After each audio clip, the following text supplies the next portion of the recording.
There we go. Testing, testing, testing. Phew. Okay, I wanted to start a couple minutes early, largely because I wanted to get started on this sauce. Because holy bleep, there's a lot of prep work that goes into this. However, we are just about ready. So, yeah, I'm cutting a couple of corners here, like I'm using canned tomatoes rather than peeling my own tomatoes. Ugh, but most of this stuff is done by hand. There we go. All right. That means, careful. There we go. Okay. In fact, I better drain these things first. There we go. That'll do. Get some on my hand again. Okay. Now let us start the sauce with some peeled tomatoes. Rinse out this can.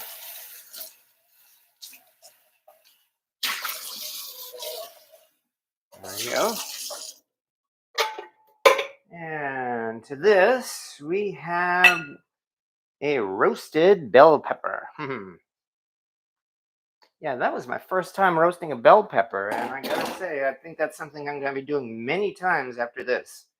To this, we throw in some Italian seasoning, which I kind of threw together. All of the usual stuff, your basil, rosemary, parsley, thyme, oregano, just a little bit of red pepper. Also, we got, grab myself a teaspoon or some minced garlic. Like I said, I'm cutting corners in a couple of ways.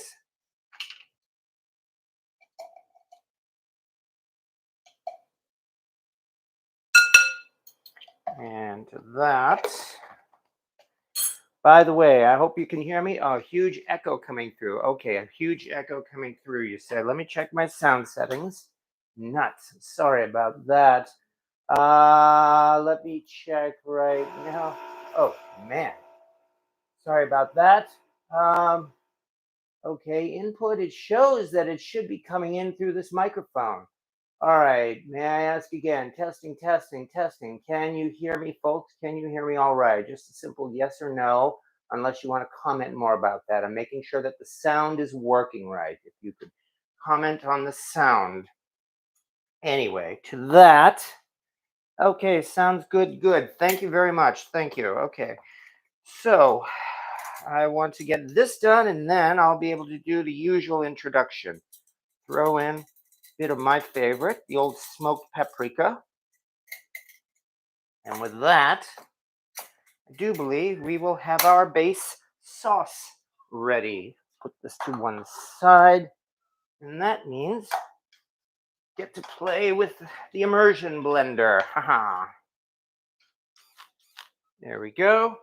And away we go. Carefully.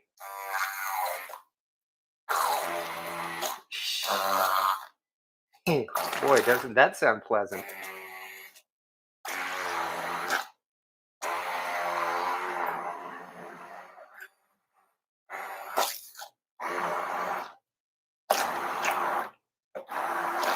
There we go. Now we're getting somewhere.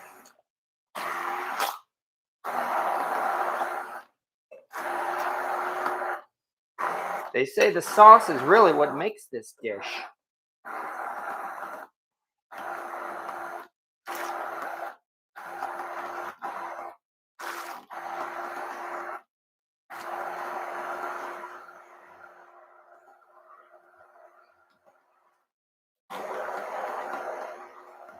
All right.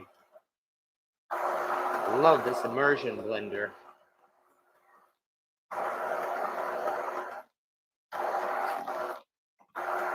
It's a KitchenAid. Okay.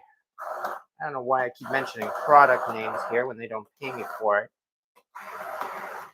Okay, there we go. I think we are pretty much good. Okay, which means let's move this blender out of the way because, safety first. All right, let's get this in a very quick rinse. Just for a second or so, and we will set this blender aside. Okay, at last. Now then, thank you for waiting. Here we go. Hi there.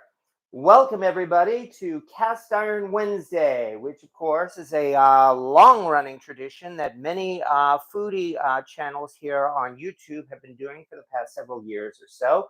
Yes, I did start a few minutes early, but only a few, just because this thing has so much bleeping prep work that I wanted to be sure that I had everything running properly on time. But not to worry, you only missed like maybe a couple of minutes or so, nothing to worry about. But yes, Cast Iron Wednesday again. Quite a few cooking channels do a cast iron video on Wednesday, and I've been proud to have been doing this as well on my channel for almost 3 years now.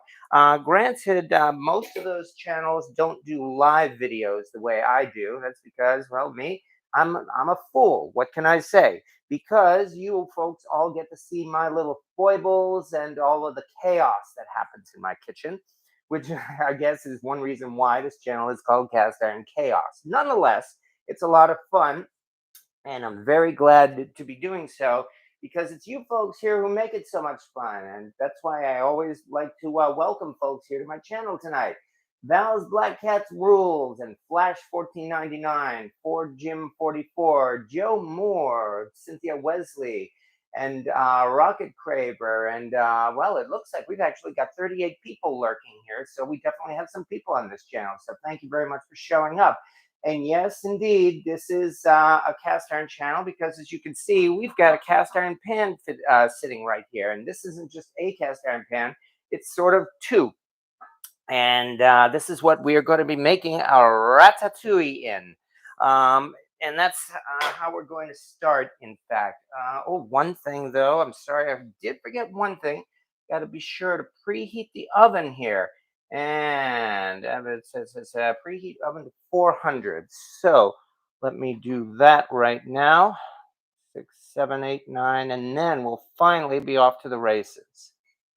Okay, because yes, as I mentioned all night, yeah, it's something of a Wednesday night tradition, definitely for me, and thank you for saying that, Craig.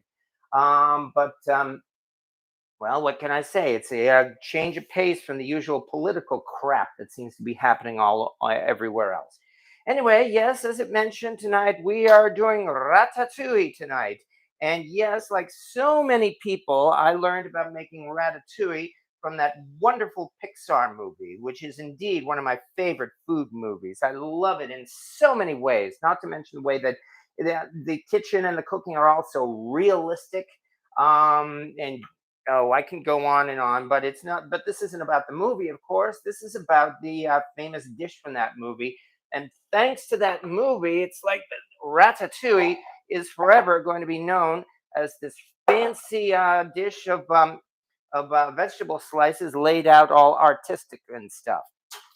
When in fact, that is actually was not originally the case. And in fact, there was an original dish about this called vegetable tian, Tian, which is actually a fairly old dish, and again, it's been done for quite a long time.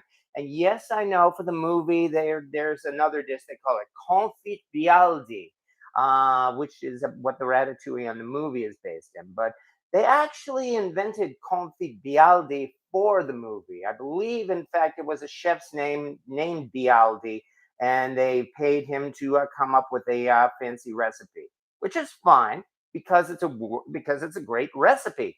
On the other hand, of course, it's because the movie is so great that it's really worth doing ourselves. And having said that, again, here we are making it in a cast iron pan when Remy did not make it in a cast iron pan. And for that reason, I do have at least one little change that I've made to this recipe here. And that is, yeah, because we're using a base of tomato sauce, I'm kind of like doing a layer of that. I'm going to start out with tortilla shells, in fact. Lay down a base of tortilla shells and then lay the sauce base on top of that. And actually, the nice thing about that, of course, is that you can eat the tortilla shells too after they've baked, and they are actually quite tasty too. I do indeed recommend giving that a try. So, And what's more, it only takes a couple or so to lay them out. As you can see, I just simply roughly tear these in half. Don't need to use a knife because it's all on the bottom, and nobody's going to see you and judge you on that. What's this? A seed, I think. Okay. All right, and here's three. A little bit here and a little bit there. Make sure. In fact, I think I will do a fourth one just to be sure that we have, proper, I guess, layering here. Probably a little bit will still get onto the pan, but that's not enough to ruin it. And there we go. Whoops, that turned out terrible. Oh well. Now you can just hide that. Looks like maybe a little bit here and a little bit there. And then finally the last one. Come on, get it out of the bag. Why can't you? All right, bam. There we go. That is the base with which we will be laying down our sauce. Where did I put my spatula? Here it is. And there we go. Fortunately, I took the time to prepare all of this in advance, especially for that reason.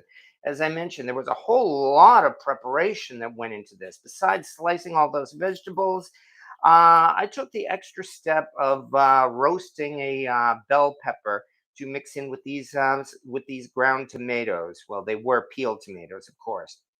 Granted, if you want to do this the easy way, get yourself a can of Rotel and use that as the base for your ratatouille. Because well, I shouldn't say it's essentially the same thing because I like to think doing it homemade is and gives you much better results. But nonetheless, there we are with a nice base of sauce here. Hope it's not too thick, in fact. But yeah, there we go. There we take care of that. And hello as well. Hi, handsome. Oh, handsome stone. Yes, evening. What kind of pan is that? The handles. Okay. Well, now that we're at this point, I'll finally be able to start talking about the cast iron pan. In fact, I'm going to have to do two things at once if I can manage that.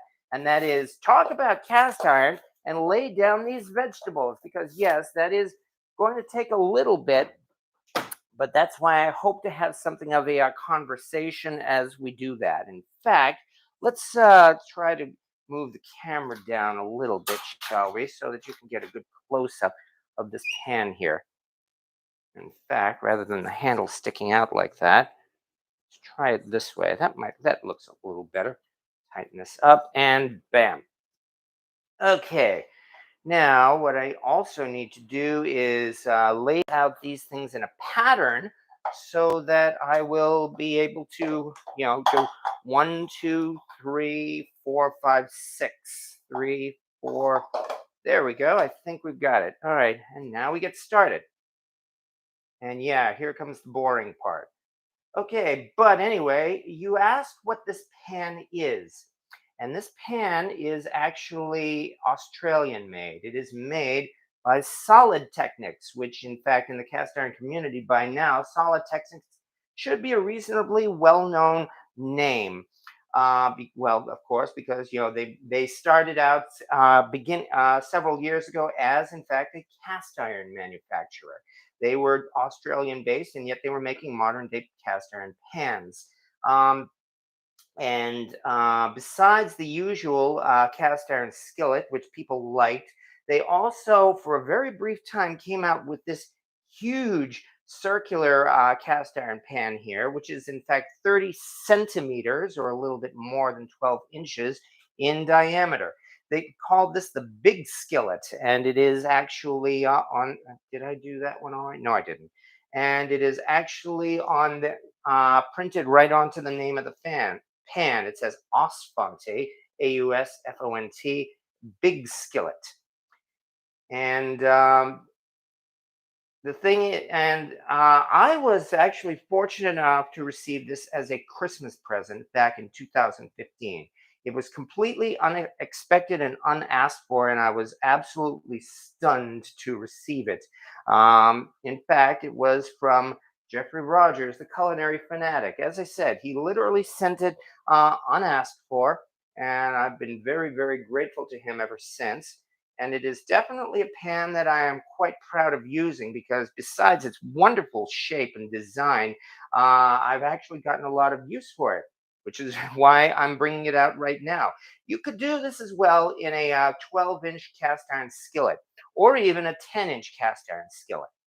Um, but of course, the lovely design of this pan is what makes me want to use it for dishes like this.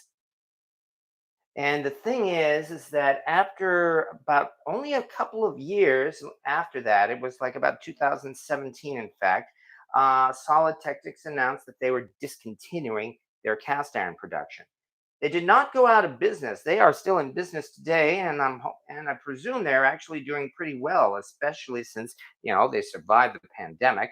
But they have since 2017. They have since been producing carbon steel cookware and something they call it forged iron, or they call it AUS ion or ion, that is, but it's essentially a type of iron, if I understand right. I have not acquired one of those pans. Um, I'm not sure if I want to, for the simple reason, as I've said how many times before, I've already got too big of a cast iron collection it is, so I don't need to get every single cast iron pan ever made. But nonetheless, that is the story of this 12, no, this 30 centimeter big skillet. And yes, nice pan, but Lord, I bet heavy. Yeah, it's pretty heavy, but not as heavy as you might think, actually. I mean, granted, it is pretty hefty, but I might judge it to be maybe a little bit lighter than a large 12-inch skillet. So it's actually not that bad. It is definitely solid, and it's not unquestionably going to last the rest of my life. And whoever I leave this to in my will or something.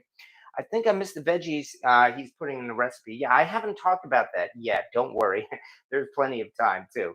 But yes, as I said, it is definitely heavy. It is a cast iron pan, but again, I really like the design of it. Not the least of which, of course, is the artistic design of these handles here. So, oops, I did the tomato already. Okay, as for the vegetables, well, ratatouille, of course, is an old dish, and there are any number of recipes for it. So the exact ingredients are there are no exact ingredients, but generally it's considered to be considered ratatouille. You do have to have two things in it particular. That would be eggplant and tomatoes. Just about everything else is optional. Nonetheless, again, thanks to the movie, they recipe for the ratatouille or confit bialdi or vegetable tian uses specific vegetables, and yet even so, you can really pretty much use what you want when you make this dish. I like to go for vegetables, with different variety of colors, so that as you can see, this is what it ends up with. And I do have the rest. I do actually have the recipe posted on my website, and I have a link to the recipe as well in the description of this video. Um, these are probably the vegetables I like using the most when making ratatouille. In fact, I go for these particular six vegetables. And as soon as I'm done with this, oh, good. Actually, now that the first layer is Oh, good. And the oven's heating up too. Now that the first layer is done, in fact, the hard part is over. This really is almost, or maybe even more than half of the entire amount of vegetables here. But anyway, the ones I'm using right now, this is a yellow summer squash. This is actually a sweet potato. I used sweet potatoes here. This, on the other hand, is a plum tomato, which are thicker and heavy, thicker tomatoes, easier to slice, and they're also more in the same shape as well. as the others. This, on the other hand, is your typical zucchini, and this is an eggplant. Eggplant, as you know, is much thicker or wider, I should say, than the other vegetables. So this particular eggplant, I split into thirds. I should also say that even though I did not have the chance to do that this time, I love going to Chinese markets to get the vegetables for the ratatouille. Oh yeah, because well, one other thing that is also in this dish, and I will show you that in just a second, and that is daikon radish, Chinese radish.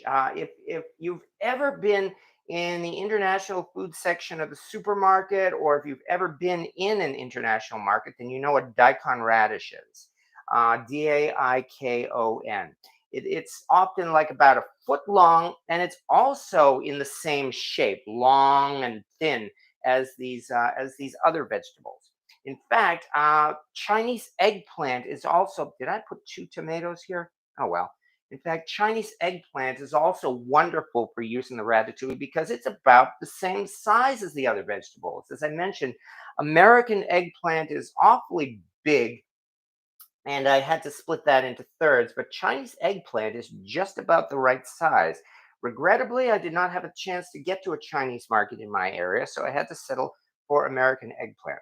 Daikon radish actually has a nice crunch to it, and the flavor is actually somewhat more mild than American radish. So yeah, I would highly recommend giving it a try. Once again, this is daikon radish. As you can see, it's got a nice white color to it, and it is good and solid. But there you go. Those are the vegetables used.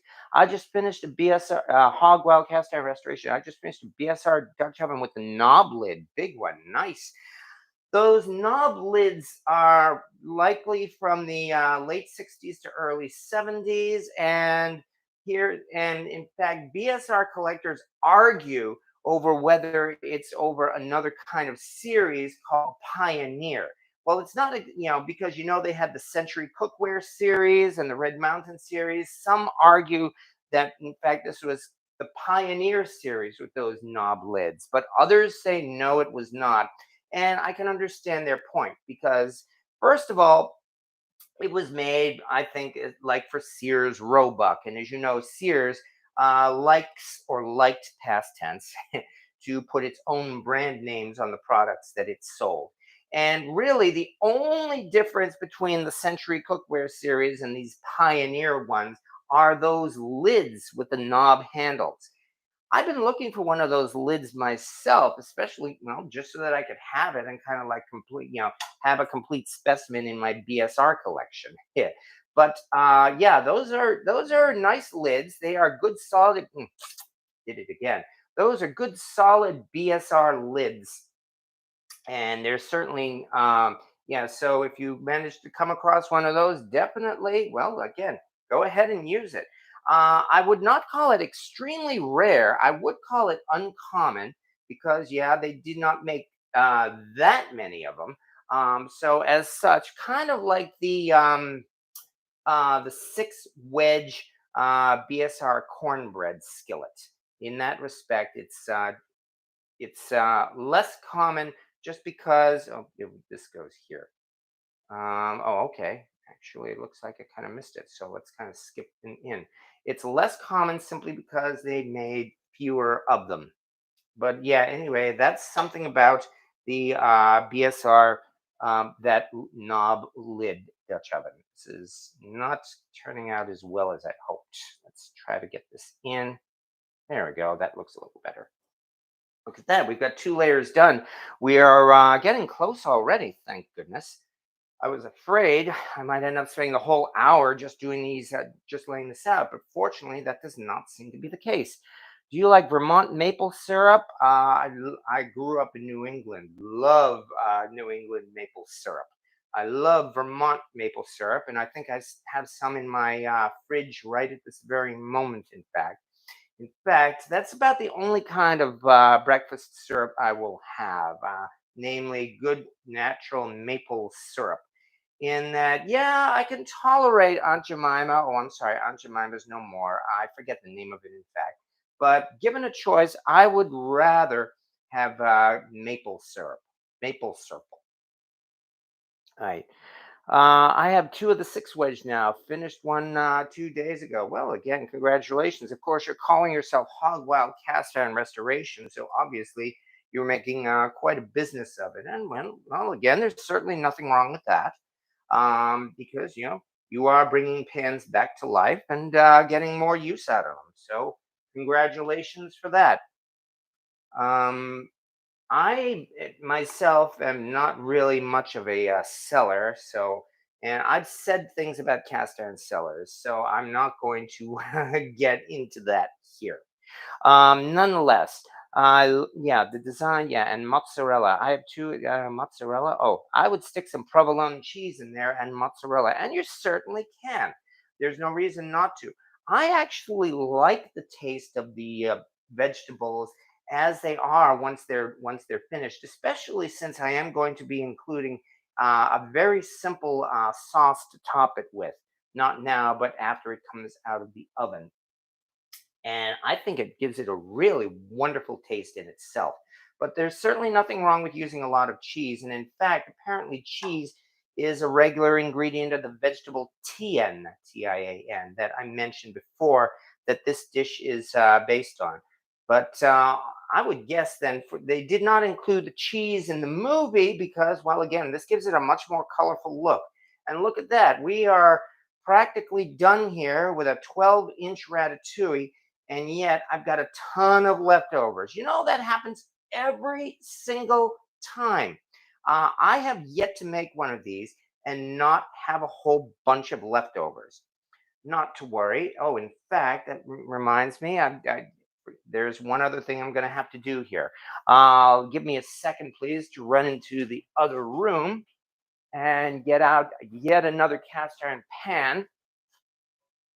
And I think I'm going to be bringing out Old Faithful. I have not given an official name to this pan, even though I just said Old Faithful. And that, of course, would be my BSR Red Mountain number 8. I'm going to start heating this up on slowly on the stove top here because we are going to be using that to take care of the vegetables, the extra vegetables. But yeah, we've got so many of these vegetables left over that I'm going to have to use these in veggie dishes. And that's exactly what I'm going to do, pretty much starting as soon as this one goes into the oven. And with that, we are just about done here. So a little bit of this, a little bit of that. And I like to top this in the center with, let's do with a tomato. Bam. But there we go. That didn't take so long, all things considered. I mean, we are what, 30 minutes in, well, 25 minutes into this technically. And I spent the first few minutes talking and putting the sauce together. So we're talking like about 20 minutes or so to lay down this, I hope, attractive topping here. And we are just about ready to put this thing into the oven, in fact. Now, from here, I am going to simply drizzle olive oil over it, a little at a time. There we go. Try to get something of a circular pattern here to go with that. And with that, I'm now going to top this with some additional spices, nothing too extravagant.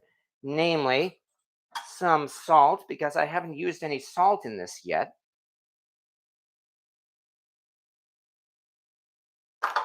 Some black pepper. I've already told the story of my pepper grinder. And let's see, what I like really going well with vegetables are rosemary and thyme. Here's the thyme because I've got too much time on my hands, and yeah, I know you're probably tired of that joke. Okay, a little bit of that. And when this thing is done, I'm going to prepare a sauce for this, which actually includes balsamic vinegar, which again was not in the movie. but I think it really kicks the taste of this thing up to 11. And finally, some rosemary. Well, not finally, there's only one more thing. Not too much. I don't need to drown it. There we go. I just said I don't drown it in cheese. I'm trying not to drown it in spices either. Finally, yet a little bit more of the spice that I am kind of addicted to, and that would be more smoked paprika, which again, all of this is not in the movie. That I am actually proud of that because the whole point of the movie Ratatouille was originality and creativity.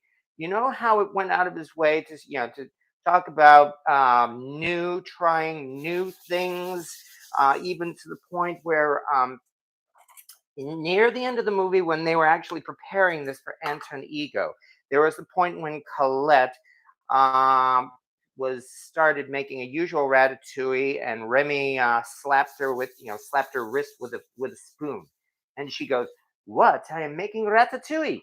And then she says, "Well, how would you prepare it?" And then he thought and came up with this, and that's kind of like why I am actually pleased to have put my own little spin on it. Okay, because there we go. We got our ratatouille is covered. Now at this point, we have to cover this dish and bake it in the oven for 45 minutes, and then uncover it and bake it for another 15 minutes. Actually, it could probably be less than 45 minutes, but nonetheless. And here is where I get to talk about one other cast iron piece. Ratatouille is made what you have on hand. You can't go wrong. Yes, exactly. I mean, there's really no point in unless you want to do an exact carbon copy of the Ratatouille in the movie, and you can do that. You don't have to do that. You can make it pretty much the way you want and use the vegetables you want and the seasonings you want. So if you want to cover it with cheese like that provolone, feel free to do so. You're the one who's making it after all. And that's kind of what the whole point of the movie was. Again, try to be original and creative. But now that I've said that, hey, let's take a look at another cast iron pan because this lid is actually something special. And I've told you about this as well. This, in fact, is a very old BSR Red Mountain camp oven lid. As you can see, it's got a very unusual size of 13 inches. This is one of those finds that I happened to stumble across on eBay of all things, and I didn't even realize what I had until almost a year after I had already bought it.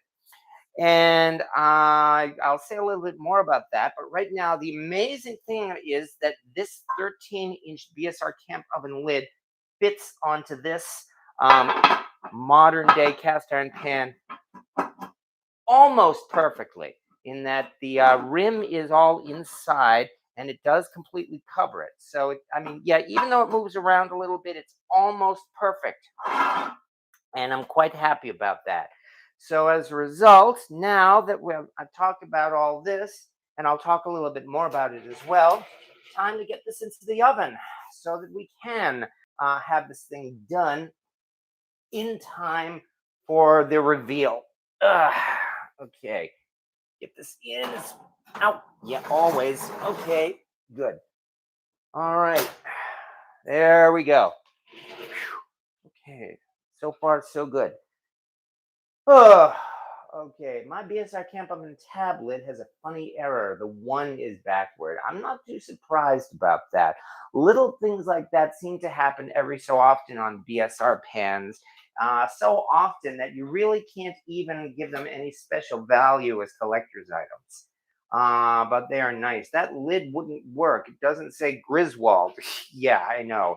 It's like if I don't cook with Griswold, then what's the point? However, let's move over here, shall we, to the stove, and let's take a look at another BSR pan. As I mentioned, heating up here on the stove, we have our number 8. Nope, time to get a. Where is that? Here it is. Hey, look, the leather handle cover from the Finex pan. Gee, it happens to fit just perfectly. All right, but yeah, here is once again, the 8C Red Mountain skillet. Okay, Um, yeah, that lid, though, as I mentioned, I came across that on eBay. In fact, when I was trying to find a lid that would fit that huge cast iron cauldron that I came across several years ago, it did not fit, unfortunately. And then, after doing some research, I discovered that I had actually purchased a rather rare number 13-inch BSR Red Mountain lid. So I'm quite happy about that. However, what I would really like to find one of these years is a BSR camp oven or even a BSR Red Mountain spider that is 13 inches that will actually fit that. And even though there have been a couple of photos of those seen on the internet, those things are extremely rare, and it's entirely possible I may never get one of those for the rest of my life. Well, so be it. RT Scott picked up a BSR Century Wagner 1891 for my collection. Able Skeever, uh, Able Skeever, favorite maybe Able Skeevers. I didn't know that. Two mini bread cob pans all this week. Saute some onion and garlic, and then dump in the rest of the veggies. Yes, that's actually pretty much what I was thinking. So, because yeah, I've got all those recipes. I'm sorry, all those leftover ratatouille ingredients. And so, what should we make? But another ratatouille. How about that? So there we go. Let's simply throw this in and get started here. And because it's vegetables, this should not take too long to do either. And the nice thing is, I even have a lot of tomatoes. So, oh, nuts. I did forget something. I forgot a spatula. Excuse me. Let me move over here. Yeah, as I said, I was so busy with all those preparations that I forgot a few essential things. So let's get this out. All right. Ugh. Yeah, you too. Okay, and now that I've said all that, let's get started, shall we? Start by throwing in some tomatoes.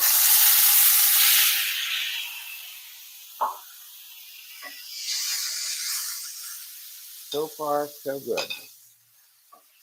Oh yeah, notice I'm using tomatoes in a bare cast iron pan. I'm such a rebel. Oh no, this pan is going to explode.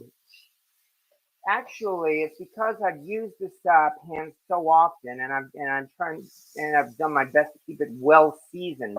That every so often I can make a tomato dish in this.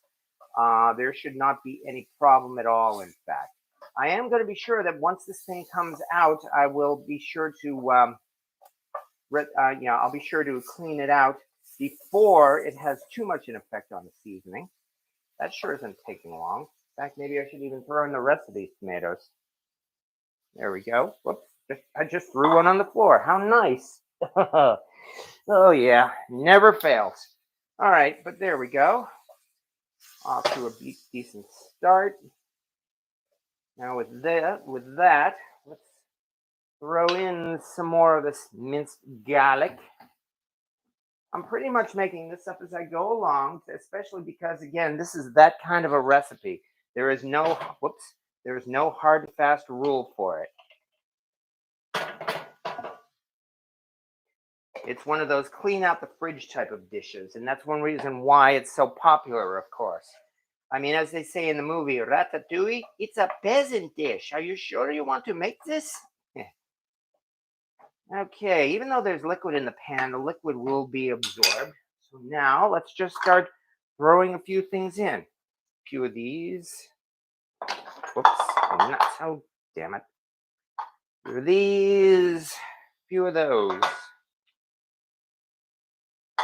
That was the sweet potatoes. Here is the zucchini. Here is some of the eggplant. I hope I haven't overdone it. And finally, now actually I'm sure it'll be okay. Here is the daikon radish because again, most of this is going to shrink once it actually starts cooking. But there we go. And once all of this has started to shrink, I can throw in some seasoning. And there we go. So not only are we making a ratatouille, we are making two ratatouille. And this one, in fact, is much more traditional than the one that is roasting in the oven right now. This is much more typical. It's also going to take faster to cook, by the way. I've made this a number of times, and I can safely tell you that this thing is going to be well done long before the other one comes out of the oven. On the other hand, I do actually think the taste of the one in the oven is superior. I guess mostly because here we've got these vegetable flavors blending together, which is fine. This is gonna be nice and tasty. As I said, I've made this quite a few times, but the individual flavors of the vegetable pieces stand out with the one in the oven. So it's kind of like a win-win situation either way. You can like both or one or the other. I like both. And in fact, you could even consider this cook's privilege. It's like you serve the fancy ratatouille to your guests and you get to eat this one all by yourself. But yeah, I noticed that this pile of vegetables is already starting to shrink. Okay. Anyway, yeah, he said that on occasion, not a regular thing. Daikon and ratatouille. Well, like I said, you can really use pretty much whichever one you want. I mean, after all, there's no reason why you couldn't use regular radishes in ratatouille, and I'm sure a lot of people do. But as I mentioned, besides the fact that the daikon radish is shaped okay for that, and it has a nice solid texture. As I mentioned, its flavor is somewhat more mild than American radish. So even if you don't like radishes, you may very well like daikon radish. Oops, a piece escaped there. That's hot. All right, I think we could probably throw in these spices here. Tomatoes are a fruit, not a vegetable. Well, yeah, I know, because they grow on a vine and they don't grow in the ground. That's certainly true. But of course, regardless, they all go in the same place, my tummy. So I am, some days I'm not really concerned as to whether they are a fruit or a vegetable. All I know is I love tomatoes. There we go. A little bit of this, a little bit of that. Um, Let's throw in a little bit more of those same spices. That is the thyme, not too much. I tend to overdo it.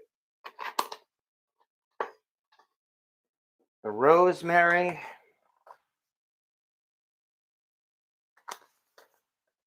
And finally, one more time. Yeah, three guesses what I'm putting in now. It wouldn't be smoked paprika, would it? I mean, you've seen this in three separate places tonight already. There we go. And with that, we'll just mix it up and then we can actually cover it. Oh, I better get that cover to fit this pan and let it braise for a few minutes until these vegetables are good and soft. But yeah, actually, I didn't overdo it because you see how it's all shrinking? Oh, so yeah, in fact, especially since they're vegetables, they're low calorie. I could very well chow down this whole dish, and I'm probably going to. There we go. Mix it all together. Now, turn down the heat a little bit. Actually, this isn't even centered. And let me run over here into the living room because I did not remember to get this lid out in advance. What else is new? And get out my BSR lid, Red Mountain lid for this Red Mountain pan. And with that, we just let this simmer for a few minutes. So I like your impressions of the movie. Make me want to watch it with the kiddos. Well, I loved Ratatouille. I mean, besides the fact that it was made when Pixar was at its height, when they seemed to turn out masterpiece after masterpiece. But also, I mean, again, there's so many wonderful things about that movie. It really certainly would inspire anyone to learn how to cook because of the joy of the cooking there, because the cooking is all so important. And as I mentioned already, everything is so realistic. It's a very realistic depiction of a kitchen, very realistic depiction of the food and the cooking. And of course the food all looks so wonderful. I mean, really, it's like if a movie like that can actually make kids want to eat vegetables. I mean, how can you go wrong with that? What can I say there? So, oh yeah, and no, Corey, at my age, it's a veggie and no need in changing family history now. Oh, I see. You're talking about tomatoes still. Okay. Um, yeah, it's one of my favorite movies, definitely. Oh yeah, and of course we can't mention the wonderful animation too. So, but um, yeah, that is again an entirely different topic, separate topic. And unfortunately, they did not use cast iron pans in that movie. Regrettably, they were using almost entirely copperware in there. I guess probably because it was a professional French kitchen. That's the most likely reason why. Right. Anyway, let me make sure I haven't missed anything in the way of the comments here. So, yeah, you don't need the kiddos to take time to enjoy the movie. Definitely not. I mean, this is a movie that everybody will enjoy. It is not just for kids, but it is for everyone. Um, Let me see. But try sprinkling some sugar on a tomato. Oh yeah, I know that actually reduces the acidity. Yes. And hello, Captain Kirk. Wife is leaving tomorrow, so I have to leave to get her ready. She did find a number 14 Iron Mountain. An Iron Mountain? Wow. If you're still here, Captain Kirk, can you make a photo of that available so that we can take a look at it? I would like to see that. Yes. If you're on New York Times Cooking, they have several good savory rhubarb recipes. Oh, that all sounds good. Hmm. Fine, I finally dust off the cobwebs and gave up the weight. Oh, okay. What did you do to fix the flames on your stove? So far, I haven't done anything because it's been a busy weekend. And yet, the problem seems to have resolved itself. Here, let me trying here. Yeah, I noticed we've got a nice blue flame here now. So whatever had happened, oh my, pardon me one second. I do believe my cat, Miss Mobley, is chasing after a mouse. Congratulations. I'm so glad to see that. Sorry about that. And in fact, sorry that the camera's pointing at the ceiling. Okay, well, that's good. Gives her something to do. I'm happy about that. Anyway, meow. Okay, but yeah, you saw that. It looks like the yellow flames must have been temporary. So whatever I did that night to get to put air into the gas line, I guess that was only temporary. Because how do I make a photo available? You could email it. You could post it on my Facebook group, which again, my Facebook page, which is Cast Iron Chaos. You could post it somewhere like, I don't know, Imager or put it on your own site and give us a link to it. There are any number of ways to do it. Um, so yeah, but yeah, seeing a photo of that would be nice. Anyway, it seems as though, as I said, is as you mentioned, yes, the gas on my stove does not have yellow flames. It seems to be working just fine, and that was just temporary. So I'm quite happy with that. Go get them, Mobley. Yeah, no, I have no sympathy. Mice are pests, so yeah, I'm glad that she's getting it. Anyway, um, yeah, and hello as well. Hello, Alma, and hello, William. Thank you for dropping by. No need to worry. At this point, we are just pretty much waiting for one dish to bake in the oven and another dish to actually finish braising here on the stove top. And I'm pretty sure this one is not going to take long at all. Let me find. Here it is. Here's a here's okay. Yeah, I'm starting to see steam coming out of this, so that's a really good sign. In fact, might as well just stir it around a little bit at this point. I'm not sure if I should just leave it open or if I should put the lid back on because it certainly has taken care of a lot of moisture. I probably don't need the lid now at this point. That's probably all it needed. As long as these vegetables are soft, and it does look like they're softening up. Well, actually, these sweet potatoes, maybe not yet. I think maybe I should put this lid back on just for another couple of minutes or so. Yeah, I mean, these sweet potatoes are coming apart. Maybe they are done. I think I'll give it about another minute or so at least. Okay, do this carefully because the lid is hot. There we go. But anyway, that's also what we're making, as I mentioned. Ratatouille version 2, actually version 1. The one in the oven is actually version 2. Okay, remember to press the like button. Well, thank you very much. But anyway, a little chicken stock will help. Well, there is that too. I bet a little parm would be good on that. And I don't have any parmesan in my fridge right at this moment, regrettably. I'm sorry to say. I do have cheddar. Well, why not? Okay, now that you've mentioned that, let me dig into the fridge here and bring out a little bit of that cheddar. Not going to drown it in cheddar. And in fact, because it's cheddar, I should probably wait. No, we're not making spaghetti. We are making ratatouille, which is essentially a vegetable dish. Yeah, I mean, as the title of this video says, Elsie's cat, we are making ratatouille based on the movie. This one here is not based on the movie. What we have here is we every time I make the ratatouille based on the movie. Oh, Asiago. Oh, that would be nice. Every time I make, oh yeah, take a look at the title. As you can see, we have put together a ratatouille that is similar but not exact to the one in the movie. And as I mentioned, I intentionally make some differences between the one in the movie, largely because I like the results. However, every time I do that, I end up with a ton of leftover vegetables. At which point, then what I like to do is take those vegetables and make another ratatouille, which is what we see right here. Let's turn off the heat. In fact,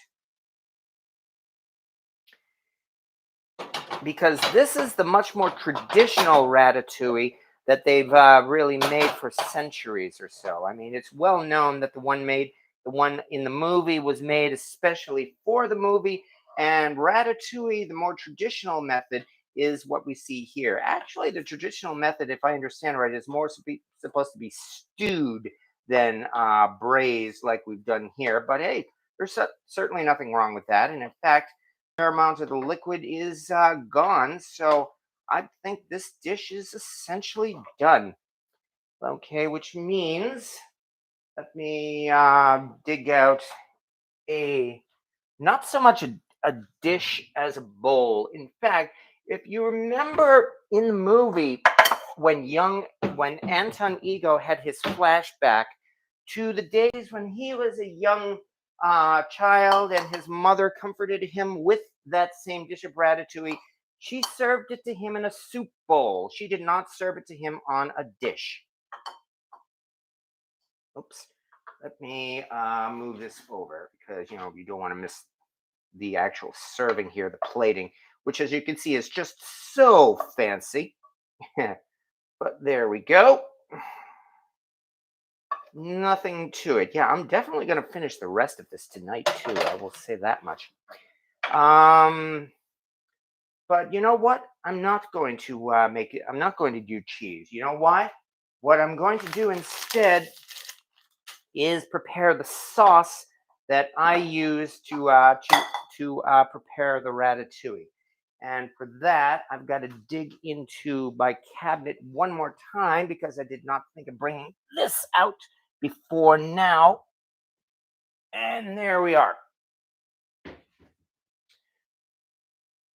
What am I going to use for a sauce? This is very simple, only takes a few seconds, and it's completely different from cheese. Rather, okay, here we are using this ramekin, not this mouse. This dish is going to use some extra virgin olive oil. Just throw in some of that.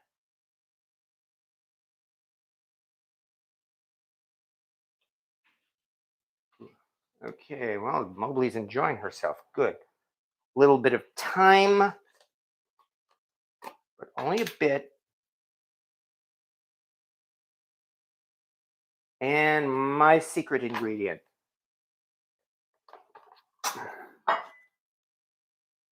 Balsamic vinegar. Oh man. Oh, I keep forgetting how much I love this stuff. And yet I always forget to use it in most instances. But oh yeah. So anyway, by mixing all this together and dressing the ratatouille with this definitely kicks it up a notch. Just throw in a little bit of the balsamic.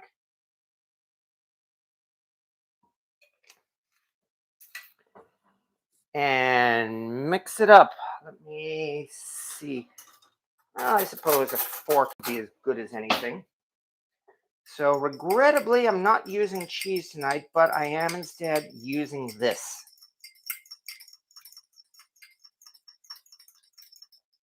And there we go. And to that, here is this ratatouille, which, as you saw, did not take long at all. That took what, 10, 15 minutes, I think, to prepare? So, yeah. And in on goes our sauce, and bam. In fact, I simply have to try a little bit of this. Mm-hmm. Don't mind me. Mm. Okay. Mm-hmm. Mm. Mm-hmm. Oh, mm. Oh, oh, I love it. Mm. What I love about this is just that you can taste the vegetables, and you can taste and as well, of course, the balsamic. It all just goes together. Mm. Mm. Quite frankly, you don't need cheese. Mm. You can put cheese on yours. There's nothing wrong with cheese, but I love it like this.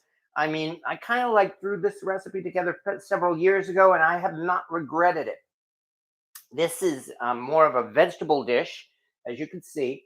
But did I mention where I got the tomatoes? So important to have good tomatoes for this. Well, I have to say I got all of this just from the supermarket. Also, I intentionally boycott the so-called organic section of the supermarket and have done so pretty much since this stupid organic fad started. I am not going to get into a long political rant about that. I promise. Please don't worry about that, folks. I'll save that for another time.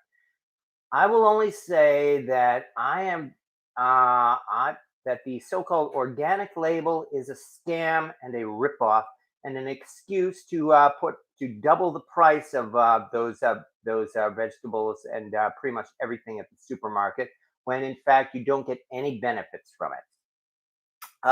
And yes, that gets into a long and difficult political argument, which I'm not going to get into. I understand support local farmers and a whole bunch of other things, yes, but I'm not going to get into that right now.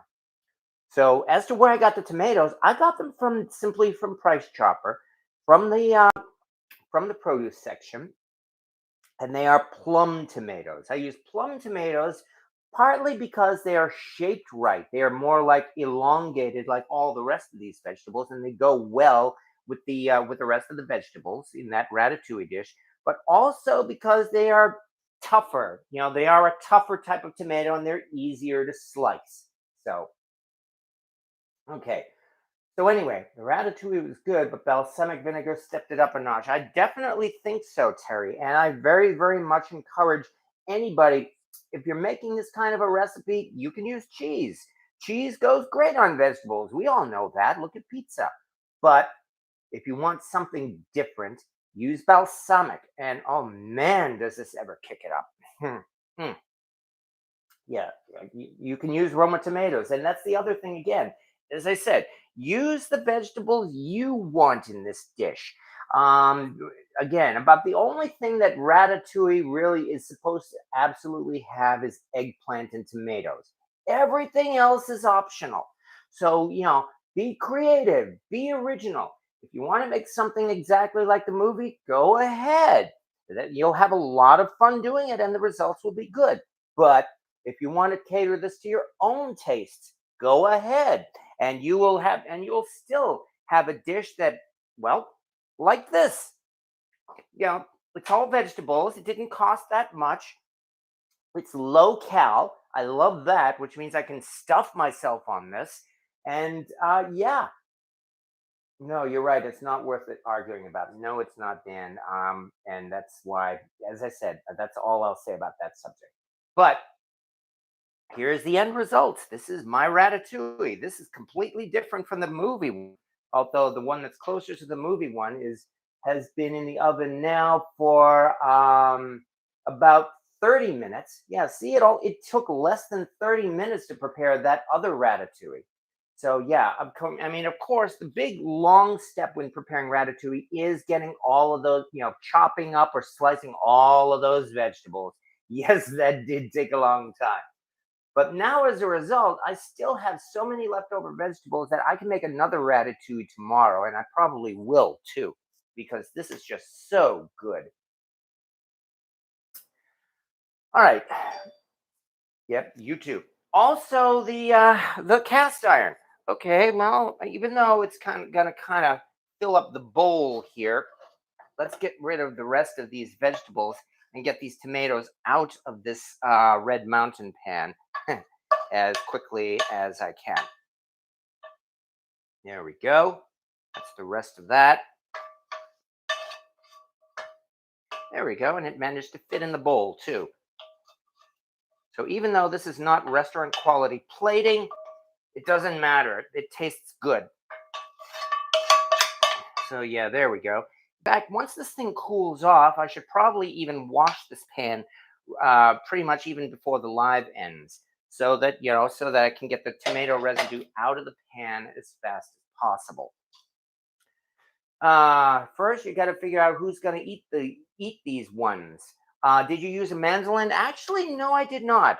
I've been meaning to get a mandolin, especially to make this dish, and every time I always just cop out and just use my knife and slice all these vegetables by hand. Well, of course, that gives me a lot of practice anyway. Who's going to eat these? Well, I'm definitely going to eat these. I mean, as I mentioned already, I love this dish. I'm so happy to have this dish. In fact, I'm preparing a little bit more sauce right now to put on to put on the rest of those vegetables. Wait a second, I want to use Evu, not regular olive oil. My bad. There's nothing wrong with regular olive oil, of course. Extra virgin olive oil is really better as a condiment or an ingredient. It is really not that great for frying.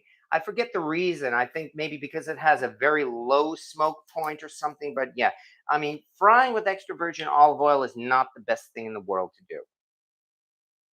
There we go. A little bit more balsamic. And besides, any excuse for more balsamic is a good excuse. And a little bit of that thyme. Oh, yeah. I love how Mowgli's running around after that mouse because it gives her something to do. So that's fine. Okay. And we mix it together. There we go. And there we go. Now we get to top the rest of it. Bam. Ha. All right. It's home plating. Yes, home plate. And I'm hoping that could call this a home run for that matter. I have lemon thyme growing in my rooftop container here in NYC. I feel so lucky to have fresh herbs. Well, congratulations on that, cake clock, and also congratulations on living in NYC. All right. Let me see again if I've missed any comments, especially anything regarding cast iron, because this is supposed to be the the whole point of this discussion, lest we forget. Yeah. All right. In fact, I can bring that up as a subject as well. Yeah, we just fried pork chops in it. Oh, good. It tastes great. Yeah, love pork chops. I love pork chops too. Now, again, I don't have any problem at all with that. Okay, what I should okay, well, now that I've said that, here again is the red mountain pan that I use to make tomatoes in. A little bit left, a little bit more tomato residue, in fact. As you can see, the seasoning is not destroyed. So as long as I get this thing cleaned up quickly, there's not a problem with occasionally making a tomato dish in a cast iron pan. Because as somebody pointed out, in like the 18th and 19th centuries, when they wanted to make tomato dishes, what did they use? They had to use cast iron. So obviously, that people have been making these dishes in cast iron for a long time. I'm growing purple basil and spearmint. I lost my chocolate mint. Oh, my condolences on that. So, all right, but yeah, so that was the Red Mountain pan, and as I mentioned already, we've got the Solid Technics pan in the oven, along with the Red Mountain Camp Oven lid. And I'll give you another look at that lid as soon as I remove it from the pan. Yeah, that's right. I better start cleaning up this mess here so that I can make room for when the ratatouille comes out of the oven, and also when I take off that when I take the lid off, because after cooking it for about 45 minutes or so to soften the vegetables, I then just simply uncover it so that we can actually roast the vegetables. That is one thing about cooking in cast iron. The typical ratatouille dish that I see in just about everywhere on the internet all say you only have to cook it for about 30 to 35 minutes. But of course, it does take a little bit longer to heat up that cast iron pan. That's why I heat it for 45 minutes so that it will be able to have at least 30 minutes to properly cook and soften those vegetables in the covered pan, which means then in just about another 10 minutes or so, I'll be able to remove the lid. I could probably remove the lid right now, I'm betting. I wouldn't be surprised if it's already all nice and softened. I'll give it another few minutes anyway. I put purple basil and white wine vinegar for 2 weeks and it turned the vinegar purple. Oh, that sounds interesting. All right. Okay, let's move this aside. Oh, yeah. Oh, yeah. This is just so good. Can't resist it. Mm, can't resist a vegetable dish. That's un-American or something, I think. Mm. Mm-hmm. Mm. Oh, this is so good. And let's do this and get a trivet to place that lid on. There we go. Yeah, I use this trivet a lot in case you noticed. This, in fact, is a John Wright trivet, and I was quite happy to discover that. Oh, cool, Carrie. I dried mine from my, yeah, it's all part of the fun. Hmm. Okay. Anyway, as I mentioned, I'll talk a little bit more about cast iron while we're waiting here because, like I said, we have again, we've got these pans here, one of which I'm just waiting to cool off before I can actually, it's getting close to that point, maybe another few minutes as well. I'll be able to wash this pan off as, along with the Red Mountain lid. I found the lid separately, and I was so glad that I was able to find a number 8 Red Mountain lid to put my Red Mountain skillet.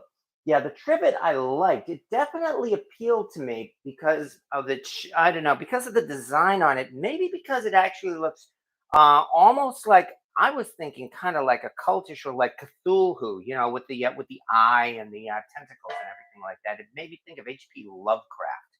So I was quite happy to find this trivet. It kind of appeals to me. um, but yeah, okay. I mentioned my Red Mountain pen. Yeah, that's right. I've got the Red Mountain Camp Oven lid, which is going to be coming out of the oven any moment or so. How did your chicken turn out on Memorial Day? Alma, I posted a video about that 2 days ago. Look on my YouTube channel and you will see Memorial Day fried chicken. The fried chicken, if I may say so, turned out great. It was a long project. I mean, it took pretty much the entire afternoon to prepare it and to finally cook that chicken. But it was all done in a huge 4-gallon cast iron Dutch oven. I did the deep fry and everything did great. Oh, in fact, that Dutch oven with the oil is still sitting right here. Unfortunately, I haven't had a chance to get rid of the oil yet, but I'm hoping to do that. What I'm going to do with that is I'm going to mix it in with some lye and add it to that other bucket I've had with the soap that I've made from leftover oil. Once that is all filled up, and this may fill it up, I'll just be able to throw the whole thing out in the trash. So I'm quite happy about that. I need it for the feral kitties here. Maybe I can find and plant some. I guess you're talking about catnip, I suspect. So yes, the Memorial Day chicken turned out quite well. Again, look on my YouTube channel for yeah. Oh, my hubby saw the video. Yes, exactly. And so as you'll see, that was very long and quite exhausting, but it was a lot of fun and it was certainly very much worth it. I should probably mention, in only, by the way, 1 week from this weekend, the world is going to end. I've talked about this a couple of times, in that I'm heading out to Subgenius X Day, on which is so-called the real X Day, and that takes place next week, next weekend, June 9th through June 11th. And what I'm going to be doing there, I'm going to be cooking there. I'm going to be making a nice big pot of jambalaya there next weekend, and I'm definitely looking forward to sharing that with you folks here on YouTube as well. Papa Dan made 6 large eggs from the neighbor's hens. Oh man, for a 10-year-old grandson, nice. Now to eat, I got hungry cooking. Well, yeah, that definitely takes priority. But nice to see you here, Papa Dan. I am smelling things coming from the oven. I'm thinking I should probably take that lid off right now. So let's move this out of the way and get out my big glove, because this is a hot cast iron pan lid coming out. Oh yeah. Oh, definitely. I definitely just need to simply let it simmer for a few minutes or so. But here it is again. Okay, let's move the light back over here. Here is the Red Mountain lid. This is a Red Mountain camp oven lid from BSR. And the interesting thing about this is, nice and hot here, is it is a 13-inch lid. Let me see if I can get a close up, if I can manage that with the camera. Sorry to be moving it around like that, but there we are. I don't know why this thing always shows backwards. I've got to fix that. But there it is. That is a 13-inch camp oven lid, which, as I found out, is quite rare. I really want to find a BSR camp oven or spider to match this, so that I'll have the complete set. I don't know if I'm ever going to do so for the rest of my life, because it's that rare. But, well, that's why they call it treasure hunting. Nonetheless, I am also very happy that this particular lid, by coincidence, just happens to fit on that Solid Technics pan. So yeah, that is something, yeah, because it gives me an excuse to use this and keep it freshened up. So I'm quite happy with that. Yeah, if you notice, this thing here went through a lot of abuse. There's a whole lot of pitting on top of the lid, which has to mean it must have been used with a lot of coals, and probably not the good kind either, the type of coals that might have had sulfur in them, which ended up just that causing this pitting on the lid. Or it may have been heavily rusted as well, which even could have eaten away at some of the iron. Nonetheless, it is still a very solid piece of iron. and it is still going to work just fine. So I have no problem whatsoever using this lid. Amazing that lid doesn't have a chunk broken out of the lip. Yeah, I know. A lot of those did have pieces broken off. The reason why apparently was because people used tools to lift those lids, and as a result, the pieces would just break off. I believe the term is channel locks, and I've seen those things. I don't have one of those myself, but that apparently is a common tool often used for lifting lids the wrong way. Because just that, there's the chance that you could just break the thing. So, yes, I am quite glad that this thing is all completely solid, and so is the handle for that matter. The handle isn't cracked or broken either. So, all things considered, even though there is some pitting on it, especially for a piece that's almost certainly 100 years old, um, this is actually in not too bad a condition. So, I am quite happy to have that. The other thing I guess I should also mention is, of course, the difference between this and Chinese cast iron Dutch ovens. I made a video about this a few years ago, and I say that's probably I should probably point this out. You know that at places like Harbor Freight Tools or Tractor Supply, you can get yourself a cheap camping Dutch oven there, relatively cheap. I think it's like about $35 now. Well, relatively cheap. But it's a nice Dutch oven. It's maybe about 12 inches across. And it is made in China. And it has absolutely no markings on it whatsoever. Nothing on the top, nothing on the bottom, nothing under the lid.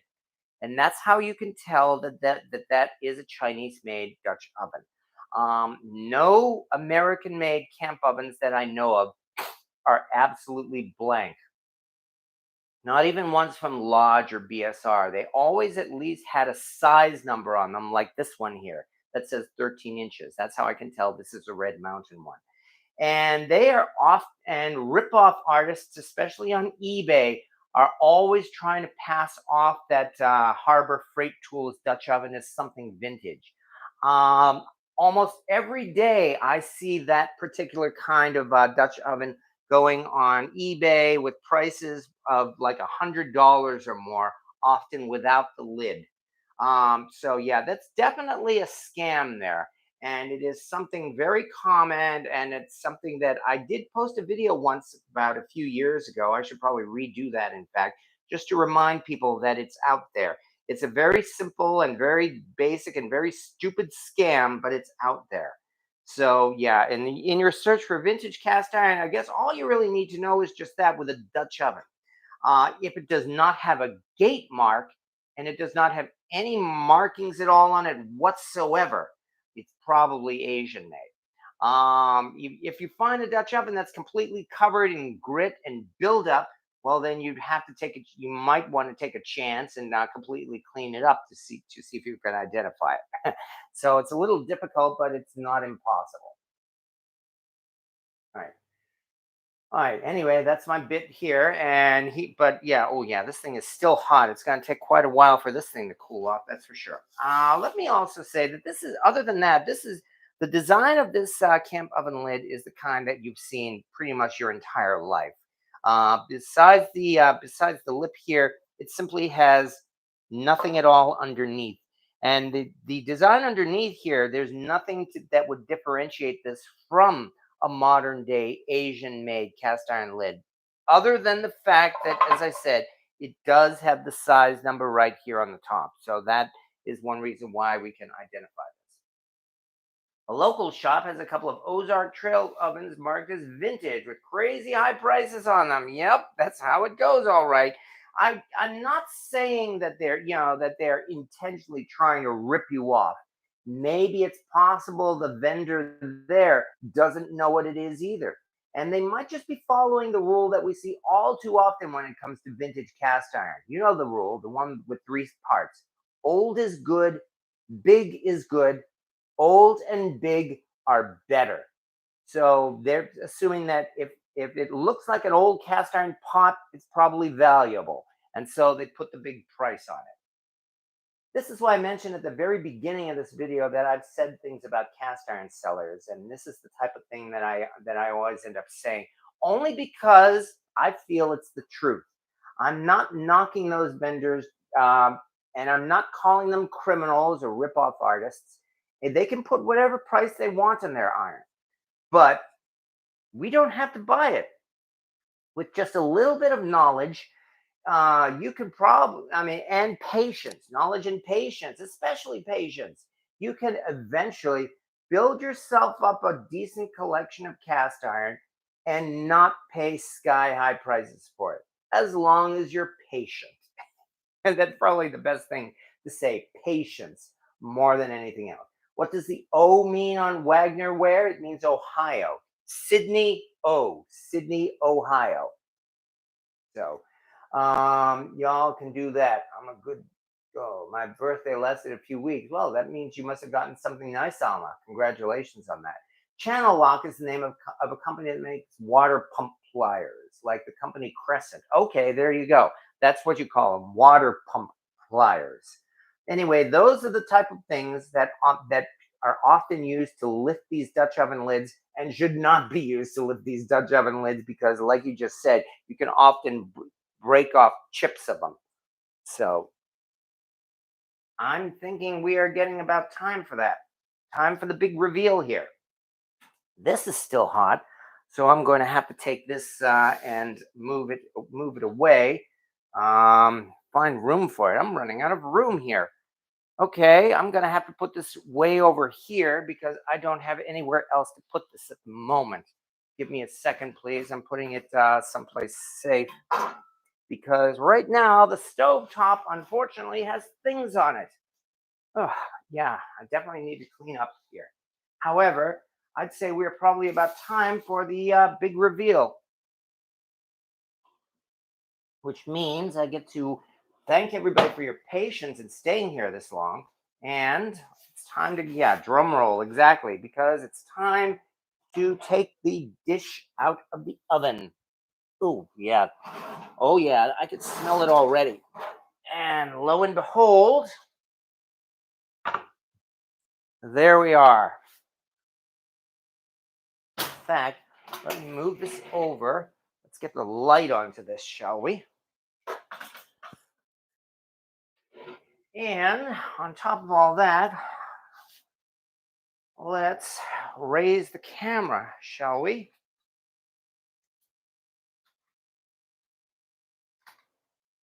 And lower the view. And there we are. Here is our finished ratatouille, which is not the same as the one in the movie, because underneath all this, remember, this is actually resting on a bed of tortilla shells. But oh man, does this thing ever smell good. So yeah, I am indeed happy with this. I have no complaints at all with how this turned out. Let me move the camera back just for a moment because I need, of course, to make a money shot of this. I need to take a photo or two while I can here because this looks, oh, I like this. Oh yeah, especially with the light on it too. But there we go. And as I mentioned, I'm going to top this ratatouille with the balsamic dressing because it's delicious. And well, granted, this is a lot of veggies. It is low cal. I could indeed stuff myself on this. It'll probably take at least a couple of days to go through this, though. But I'm very much looking forward to it. Once again, the recipe for this is on my website. You know, as I mentioned, I used 6 kinds of vegetables in this. I used, what did I use? Oh, yeah. I used summer squash, zucchini, uh, sweet potatoes, eggplant, daikon radish, and plum tomatoes, and laid it out on a base as you saw at the beginning of this video. For the base of this, on a base of sauce, which was made from ground peeled tomatoes and red bell pepper, roasted red bell pepper, in fact, red bell pepper. So yeah, and on top, and finally underneath of all that, there is a layer of tortilla shells, which is used again to help protect the seasoning on this cast iron pan. And here is the result. This is my ratatouille. One that I'm hoping if Anton Ego here were to see this, well, he might diss the look, the roasted look of this. Maybe not, but I don't think he would mind the taste. I'm quite proud of it, and I'm quite happy with how this turned out. So there we go. Here is our ratatouille. I have more pictures of cast iron and food. Yes, exactly. Welcome to the 21st century and welcome to YouTube. One bite sends you back to boyhood. I never had this when I was a little kid, regrettably, because this is delicious. I am just so glad to be able to experience it nonetheless. And having said that, especially since we're getting on to this time, I'd say there we go. You better get a mousetrap so it doesn't get into the cast iron. I already have a mousetrap. It's a nice, furry, cute mousetrap who is enjoying herself tonight. Because, yes, this was a mouse tonight. This is the first mouse I've seen since before the winter. So I'm not worried. Miss Moby does a good job here keeping the mouse, taking any mice all taken care of. Besides, since I live out here in the suburbs, really a mouse is not out of the question. So I'm not worried about it. Rats I would worry about. I see no sign of rats except in the movie that this is based on, Ratatouille. And yeah, my pity is a great mouser. Well, congratulations on that. You need to make some Yankee style fried chicken. Well, that's one of many things I have to do yet. Eat some of it. Eat some of it for us, please. Okay. Yeah, you kind of talked me into that, I guess. Now that I've taken my pictures, I guess that'll be the last thing I do tonight. Let us here we are. Let's get a plate. Let's get a serving spatula or spoon. And let's try to do this carefully.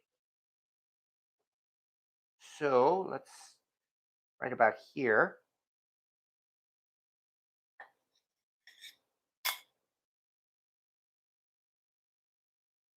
There we are. There's a start. And fortunately, I have a little bit of that balsamic vinaigrette to serve on top of this. No, I'm not going to put it all around the way Remy did. And finally, the fork. Where did I put that fork? Oh, there it is. Okay.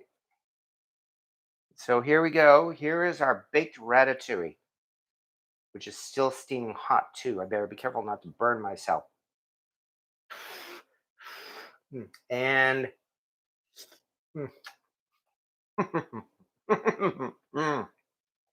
oh, I do think this is superior to the other one.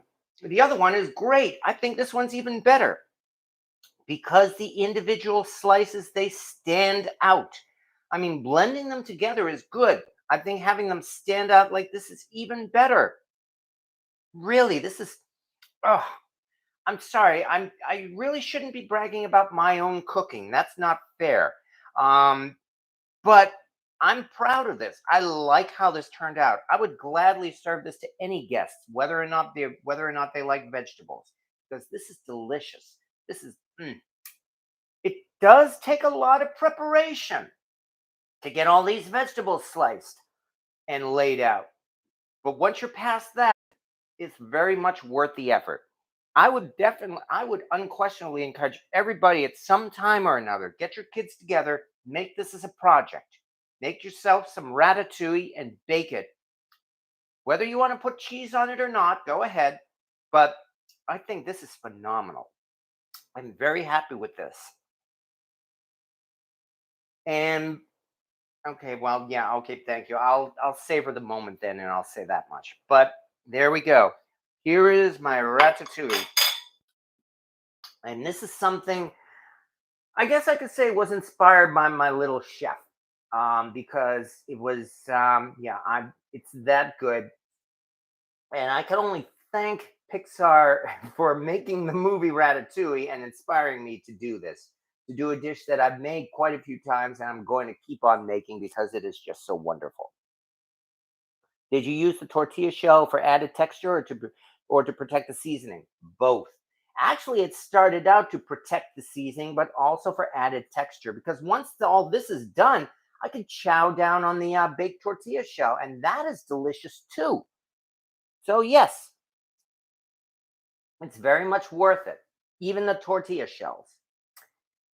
And having said that, though, I think we do have to go on because, well, first of all, I've got to eat and finish all this talking. I need to eat. But also because, well, it is getting late and it is still a work night. I say that every week because it is that night. It's a Wednesday night and it's a work night for so many people, myself included. And I can only thank everybody, as always, for showing up here. Just because, well, again, this is really it's you folks being here that make all of this so much fun. I enjoy doing this for you. I enjoy doing this to entertain you. I enjoy the results, and I can only hope you folks are entertained because again, that is uh, well, that's really the main reason why I put this channel together. Really, to show off for people. Yes, also to use my cast iron, but especially for you folks. So thank you very much for showing up here. Thank you. And Corey Clark here. Yeah, that's a lot to eat. You better get busy. Oh, I'm going to get busy. All right. Like I said, it's vegetables. I can gorge on these and not feel guilty. And thank you to Elsie's cat and Rick Stumbow. Thank you for inviting. Thank you for you coming in here. So and Alma Wasilewski and yes and very well. Thank you very much, Cynthia Wesley and William Hurt and Mercy B and John Sir Five. Thank you so much and inspired to make this dish. Please do. You won't regret it. Make it a weekend project. Make it with your kids and you'll get to eat it as and enjoy the final result. So thank you everybody for being here and thank you for showing up. And we'll do this all again next week. Next week, of course, is the first Cast Iron Wednesday of the month of June, which means I'm going to get to stand in front of my collection and let you throw questions at me. And we're going to have an Ask Me Anything about cast iron. And that's for next week. So I'll end this as always, as I mentioned already, but with my favorite movie, one of my favorite movies. Ratatouille is one of my favorite movies, but another of my favorite movies is 2001: A Space Odyssey, where, as I like to say, see you next Wednesday.